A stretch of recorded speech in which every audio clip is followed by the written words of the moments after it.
Helo, fe enw i Lowri a dwi yma heddiw i esbonio i chi sut fedrwch chi cael cardyn bws newydd. Fedrwch chi wneud eich cais ar gyfeiriadur, ffôn symudol neu tablet, ac os oes angen cymorth arnoch chi, yna plis gofynnwch i rywun. Yn gyntaf, ewch i wefan Trefnidiaeth Cymru. Cliciwch ar tocyn bws. Byddwch angen y wybodaeth ganlynol. Eich rhif 19 digid cyfredol sydd ar y tocyn bws sydd gennych chi ar hyn o bryd. Byddwch angen eich rhif yswrant gladol sydd ar slip cyflog neu ddatganiad pensiwn ac yna'ch cod post.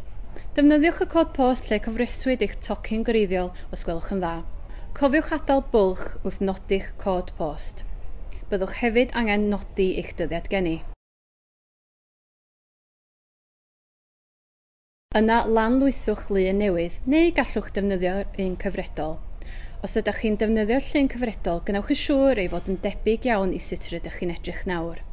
Mae'r broses ymgeisio yn caniatáu i chi defnyddio llun newydd ohonoch chi'ch hun os oes angen, ac yna gallwch ei lanlwytho.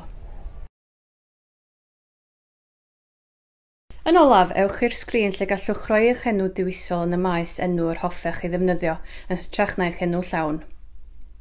Yna, cyn i chi orffen, gallwch fwrw golwg ar eich cardyn.